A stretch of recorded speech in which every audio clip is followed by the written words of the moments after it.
So the Ravenswood neighborhood is one of the areas here in Indianapolis hardest hit by the rising White River. But now people living there and in places all across our state affected by this flooding are getting help from people near and far. Our Logan Gay talked to a woman tonight based in Georgia who is spearheading a national response. Logan, how did this start? Hey, Scott. Well, her name is Amy Metz, and like you said, she's part of the United Cajun Navy, and this all started, they were formed after Hurricane Katrina, and after that, they go wherever the disaster is and lend a helping hand, and right now, that's here in Indiana.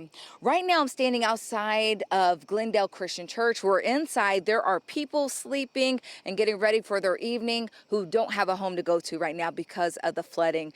I spoke with one of them. Her name is Susie Stamms. She's 84 years old. She says she's lived in this community for decades, more than 50 years, around 50 years. And she says she survived 3 floods, but this one was the worst. She was actually rescued from her home in a canoe and taken here to the church. And she says while they have everything they need right now, they have supplies. Everyone's been so gracious dropping things off here at the church. She says right now what they would like to see and what they need are prayers and more volunteers. And that's where the United Cajun Navy steps in. So far they've been in Connersville. Hundreds of them have been helping out there. They're expanding their operation here to Indiana and surrounding areas, to Indianapolis and surrounding areas, where they are going to be collecting and donating and giving supplies to churches and other organizations so they can pass them out. They're also getting volunteers together so they can put them in certain communities so that they can also help out their neighbors. Now, their goal is not only just to be a helping hand, but they want to make sure that the volunteers here and the people in these communities have the resources and the knowledge they need to help themselves once all the volunteers are gone. Check out what they had to say about that tonight. And it's to help bring in some support for communities and make sure they're able to continue flourishing and carrying on that help after we're gone. Their hearts are with our hearts. They understand what we're going through and what we need and how they can help us to try to survive.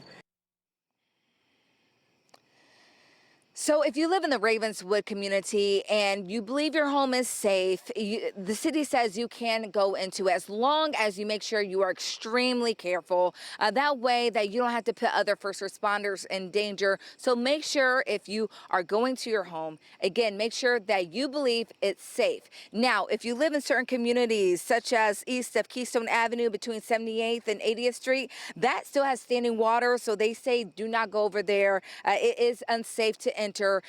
Those neighbors will still have to stay in shelters like the one behind me while this water goes down. So again, if you are in certain areas in the Ravenswood community and the water has gone down and you feel like your home is safe to enter, they do say it's okay to enter that right now, as long as you are extra cautious, because the last thing you want to do is endanger someone else's life by entering too soon and needing help.